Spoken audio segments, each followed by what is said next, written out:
What's up, guys? Welcome back to my channel. The month of July has officially come and gone, and you know what that means? It's time for another movie ranking video. I'm going to rank every single new release movie in theaters or that I watched at home, and I'm happy to report that this time I watched 9. I did very, very well. So let's not waste any more time. Let's get right on into this ranking. What is at the bottom at number 9 for me is Old, M. Night Shyamalan's newest installment. Such a disappointment. I had seen the trailers a couple of times. I was intrigued. What is this movie about? Really, the only thing this movie has going for it was the intriguing concept.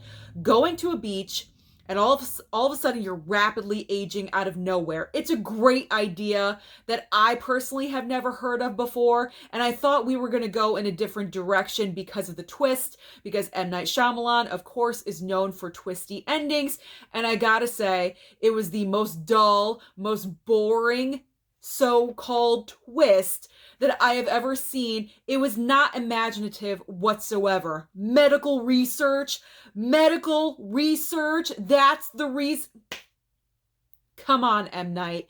You are more imaginative than this. It was just disappointing. I was actually bored, and coming from a person that is just getting into horror movies, I wanted to be a little bit more scared. I thought it was going to be a little bit more scary, more on the edge of my seat. Nothing like that happened. I gave this movie a 1 star on my Letterboxd account. I think that's the first time I've given a movie a 1 star. I was not impressed with this. I feel like I wasted 2 hours of my time in the theater, and I don't want to waste any more time talking about it on here. So let's move on to number 8, Shiva Baby. Now, I watched this on HBO Max. I've heard everyone talking about it. So I'm like, you know what? I'm going to put it on. It's a very quick watch. It's about, 80 minutes or so? Not even. This movie was annoying. I was annoyed by this film because, yet again, we have an interesting concept. I was invested in the story. Okay, we're caught at a Shiva, and she's dealing with a married man situation and her annoying relative situation. I get it. The environment that she's in, it was annoying. You had a crying baby the entire time. You had annoying stereotypes. And this movie, to me, never felt complete because the movie is not even an hour and a half long. It is too short. It's like they just cut off the ending and said, yep, we're done. No, we're not done. We're not done. The parents didn't find out anything. There was no conclusion to anything. I felt like we just stopped. Did they just run out of film? That's my question. Did they just run out of film and they're like, you know what? We're just going to stop right here. I was very disappointed with Shiva Baby. Tons of people talking great stuff about it. Me? Not impressed. I'm so glad I did not waste my money to buy this on physical media because I will never watch that again. Coming in at number 7 is Space Jam 2: A New Legacy. Compared to the other movies on this list, Space Jam 2 is down on the list because I did have kind of a good time with it, but the big negatives are cat coming through the closet. Don't worry, it's not a ghost, it's a cat. So my big disappointments in this movie, LeBron James. The acting skills clearly are not there, and I'm kind of questioning why, because he was in the movie Trainwreck, and I actually didn't mind him in that movie. I thought he was actually pretty decent. So for his acting skills to be lacking in a sports movie, which is what he does for a living, is it's a lot disappointing. Not kind of, it's a lot disappointing. The other thing is that in the beginning, it just took way too long to get to where we ended up. The highlight is obviously the basketball game itself, and you're kind of acclimating yourself to the new rules of the game, and I know they wanted to amp it up and take it up to another level from the other movie, but that was even kind of confusing with all these new rules to the game, etc., and there wasn't enough Looney Tunes for me. I don't know, it wasn't enough. It was either too much or it wasn't enough. And then on the too much end, way too much Warner Brothers advertising. Oh my gosh. And I understand Warner Brothers is all about themselves and their advertising, but even this was a little bit too much for me. So because of all those factors, it's down on the list. I'm not even sure I'm going to buy it on physical media. If I do, I'm going to wait until a Black Friday deal or something because I just cannot bring myself to pay a full 30 something dollars for a steelbook or a blue. It's just not going to happen. Let's move on to the next movie. In the sixth spot is The Forever Purge. Now, surprisingly enough for me, for myself, I enjoy the Purge movies. I don't know why. I've always avoided them like the plague. I never wanted to watch them. And then I bought the collection a while ago and I binged them like 4 nights in a row. I enjoyed them. So when I found out the fifth one was coming out, I was like, yes, I want to go and see it. Now, I don't love it and I don't hate it. That's why it's kind of in the middle of the list, a little bit lower because I expected just a little bit more. I did like the characters in this story. I liked how we made the change of environment. We went from more of a city atmosphere to a country atmosphere. So I liked that aspect of it. But I don't know. It just felt like it was a little lacking. And I'm not really sure. My cat is getting into the Venetian blind. Please do not mind her right now and all the noise she's making. But with the Forever Purge, I just felt a little incomplete with it. I wasn't blown away considering this was supposedly the last installment. Now I'm not so sure. Now I'm thinking, are they going to make another one? Are they moving forward with the franchise? I am not sure about that, but I'm probably going to buy it when it comes out on physical media because I do have the rest of the collection. I just wish it made a little bit more of an impact, but I did enjoy what I was watching. I just wanted a little bit more. Coming in next in the fifth spot is Gunpowder Milkshake. Now, this was available on Netflix. It has a great lineup of actresses. You have Karen Gillan from Avengers. We know her as, oh my gosh, I'm blank. Nebula. I blanked on her name. You know, Nebula. And then we have someone from Game of Thrones. I don't remember her name. Angela Bassett, Michelle Yeoh. We have an all-star cast. And again, I was a little bit let down by it, but what I did enjoy was the creativeness of it. The production design was something I have never seen before, with all the neon and the very nostalgic milkshake atmosphere. I just thought that was really awesome how they did that. It drew a lot from John Wick. Even when they were in the library, I was like, is this the Continental? Like, I was just questioning a lot of what they were doing. It was like a female team John Wick. It really, really was, with a kid thrown into the mix. They had their own hospital. Like, I don't know. It just felt like it drew a lot of vibes from John Wick, which I can appreciate. But what really bothered me was I just wanted more from the fight sequences because I didn't want them in slow motion. This movie had the habit of having all the fight scenes in slow motion. No, when I'm watching an action movie and the action scene is coming, I want to see the action. Don't slow it down. I want to see what the actors can do and what they can pull off. And for them to slow it down at some points, and I think I saw a review that it comes off like it's dancing, and that is extremely true. Especially the fight in the bowling alley when it's just Karen Gillan against 3 other guys.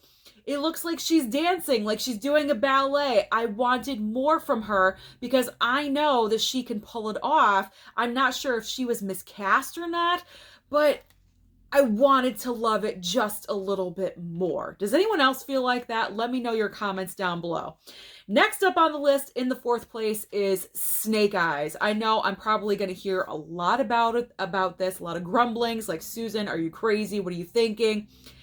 I personally had a good time. Now, I still have not seen the other 2 G.I. Joe movies. I do have them on 4K. I will get to watching them eventually. But I'm looking at it with a fresh pair of eyes. I've never seen those movies before. And just wanting a good action movie. It's not a perfect movie by all means. It's definitely not perfect. Henry Golding, though, I thought he nailed the part. I thought he was a great casting choice. Maybe they could have highlighted him a little bit more. They could have just given him a little bit more to do. I'm not sure. But the action that was there, I did enjoy myself. I wanted, like I said before with other movies, a little bit more. Just push it. push it a little bit more. My biggest complaints with Snake Eyes was the camera work, because with the fight scenes, for some reason, the camera, the majority of the time, was extremely up close to those actors. You don't need to do that. Back it off. I want to see that fight sequence. I want to see it in full on motion. Do not cut anything off. I did not like that aspect of the full up closeness. Nah, you don't need to do that. So let's move on to the third choice. In the third spot is The Tomorrow War with Chris Pratt. This came out 4th of July weekend. My mom and I sat down, we watched this together. I love Chris Pratt in an action movie. He can totally pull it off. Jurassic World, Guardians of the Galaxy, that's just his niche. I know he likes to be funny a lot of the time, and he is hilarious, but I love him as an action star. But beyond the action in this movie, what I love at the core is the relationship between father and daughter. Him being the father and the relationship with his daughter was so wonderful to see, because you hardly ever see those great bonds between a father and a daughter on screen in a movie. It just felt so real, so comfortable, and so natural. I'm watching it, I'm sitting there, and I'm thinking, I want my relationship with my dad to be like that. I just thought it was so cool, and I just really had a good time with this one. This movie drew from a lot of influences, and I put that in my review on Letterboxd, from A Quiet Place and The Thing. And I love when movies can do that and show their inspiration from other stuff. But you didn't feel like it was a carbon copy. It stayed true to being its own movie. In the second spot, what do you think? Is it Black Widow or is it Jungle Cruise? If you guys know me by now, it's Jungle Cruise. In the second spot is Jungle Cruise. What can I say? The Rock and Emily Blunt have this chemistry. Who knew that it was going to be so fantastic? He just has the charisma and the charm. This is a wonderful Disney adventure. You expected this going in, and I chose to watch this at home because my weekend was kind of busy. I couldn't make it to the theater, but I had a great time with my family. And that is the strength of this movie, is that you can sit down and watch it with your family, your children, your parents, your grandparents, whoever you're watching this with, because the demographic is so wide for this movie, and you have a great time. It has all the elements you need. Suspense, it has adventure, it has comedy. This movie is funny. Let me tell you, I was laughing a lot during Jungle Cruise. If you guys have not seen it, I totally recommend that you do. And it's just an awesome adventure. And can I just say, like I said in my little review, the one negative, why does every male and female relationship have to turn romantic? Towards the end of the movie, don't mean to spoil it or anything, but Dwayne Johnson and Emily Blunt kind of do end up in a relationship together. I would have preferred it personally if they just remained friends. I thought their bickering, their banter back and forth as friends worked much better than a romantic vibe relationship. If you guys agree with me, let me know down below in the comments. Now we've reached number one, and you already know what it is. To me, it was Black Widow. You know, I'm a Marvel fan. Marvel is my heart. But the reasoning beyond that, besides being a Marvel Disney property, of why I love Black Widow, is because this was the closeout of Natasha's story. We got her backstory, her history. And if you can really just push out the negative, and I know Black Widow has gotten a lot of negatives, a lot of people are not feeling this movie, but I'm looking at it through a different pair of eyes, I guess. I'm not sure. I know Marvel is not the best when it comes to their villains, so I automatically put that off to the side, and I look at this movie through a different lens. The core of this movie is the relationship between Natasha and Yelena. Those girls had a family together, and then they were ripped apart from each other and put into a place where they were not able to make decisions of their own, and they were brought up to become assassins, not of their free will, but they were being controlled. And I just thought it was an amazing backstory to tell. Like I said, not a perfect movie. I wanted more of David Harbour and Rachel Weisz as Red Guardian and Melina. I thought they were absolutely fantastic. And I think Kevin Feige has mentioned that they're going to return in the future. And I'm hoping that that is true because I like them both. I chose to watch it on Disney Plus only because the night that it came out, we got a tropical storm here in Connecticut. Of course. So I wasn't going to wait to watch my Black Widow. And I watched it on Disney Plus. The next day, I went to the theater. I watched it in Dolby. When I watched it in the theater on a huge screen, my opinion about this movie changed dramatically. It really got me thinking more and more about it because I am a female and because I can identify with what they're trying to do with these girls and turning them into widows, saying that they're disposable. Maybe that hits me more on a different level than it does a male. I'm not exactly sure, and I'm not trying to tell anyone how to feel, but I really enjoy this movie.